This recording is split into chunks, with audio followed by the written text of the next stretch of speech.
I get a lot of questions about what it's like to live with someone who isn't zero waste and how to really learn how to make those compromises. So I brought along my roommate, Brittany. Hello. To answer some questions and to just kind of talk about our relationship here in this apartment and how we kind of have made it work, and to just give you guys some ideas. My name is Manuela and I am the girl gone green. I'm here to spread sustainability and conscious living. If you enjoyed this video, click that red subscribe button to get notified when I upload a new video, and give this video a thumbs up. So I'd like Brittany to explain to people what it's like to live with me. I don't think it's as hard as most people would think. Before we were rooming together, I knew what I was getting into. So it wasn't like, hey, surprise, I'm zero waste now. Zero waste, yeah. So I knew that this was your lifestyle and things, so I knew what I was getting into. It was a little bit of an adjustment, but I don't know, I think it hasn't been bad or anything, like anything I think I've grown from it. I'm not zero waste, but I try to do things to kind of go in that direction. Do I think I'll ever be completely zero waste? Maybe, but it's like little baby steps. So. Okay, so Brittany is vegan, but she's not fully zero waste. So we do have some items in the house that are plastic, and we definitely have had like certain things, like our dish soap comes in plastic, right, because we found that it was just easier. But a lot of our produce we do buy package free, and then there's some things, because you really like to cook and explore, right, we buy in plastic. So I'd like to switch the question. If you were living with someone who wasn't vegan, how do you think that dynamic would work? That would be, I think, because I'm a crazy vegan, that would be very difficult. Well, and then I think about when I go home and stay with my parents, they're not vegan.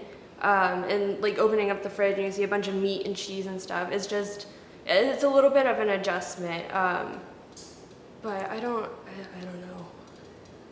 How do you feel about having our compost in our freezer? I really like it, actually. The only thing that's bad is after a while, like there's a lot of it, like until yesterday. Until yesterday, we were able to get rid of it. But I don't know, it becomes part of your like daily routine and like what you get used to.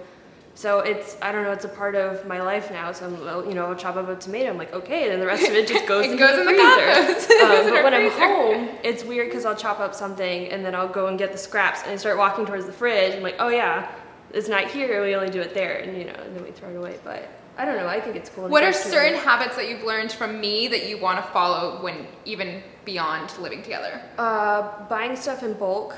I really like that. I think it's, you're not creating so much waste and you kind of minimize it a little bit. And you only buy what you need. Right, you only buy what you need. And we learned that I'm very good at gauging how much you need. It's a true skill set. She'll buy a certain amount of things from the produce, from the bulk bin, and they'll fit perfectly in the mason jar. So it's a good skill I have. I definitely like my beauty products. I've tried to like minimize them down to like a few things. So my hair product, I do have curly hair, so it's hard to find plastic-free hair products. But like the solid shampoo is good. I'm trying to find like hair conditioner that would work. But other things like, oh, I don't need another face wash, I can just use my bar soap, and like things like that. I definitely want to make my own toothpaste. Yeah, eventually. That's like my next step. We just had some major lighting changes.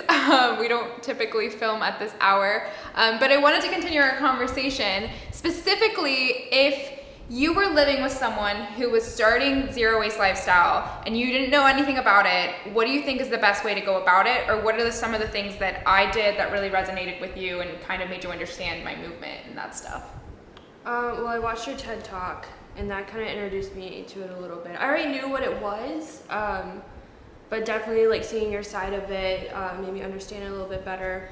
Our trip to Puerto Rico and picking up the straws and seeing just garbage and plastic cups and everything everywhere, especially so close to the ocean. And I love animals, so it kind of hit home for me. Yeah. Especially, we saw a bird that was tangled up in kite lining, and that was very sad. So it made me like kind of realize a little bit. Yeah, like I'll insert a picture of all the straws we picked up because it was mind blowing. We picked up a lot more than even this picture shows. We kept just finding trash everywhere. So I definitely think that we did a big sweep, and we picked up everything that we could. But that was, and then there's people just walking by it and didn't even think of it.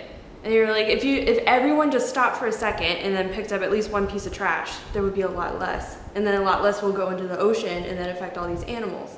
Yeah, it was that like switch in mindset. Yeah. But I think if you are wanting to go zero waste and then you are living with someone who isn't, I think introducing them, maybe like showing them a few videos on like what it is or how people live their lives, and definitely tell them why you're doing it. And then, well, you know, if you're living with someone, it could be significant other or whatever, they're gonna want to help you, you know, want to be yourself and what you want to do, and they're going to support you.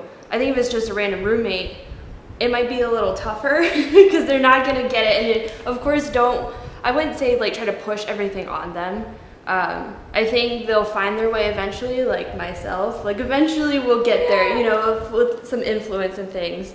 But I definitely think just saying, hey, this is something that's really important to me, this is something I want to try, and just kind of do your own thing and then kind of let your influence help them along the way. Live by example. Thank you so much. Those were some great points.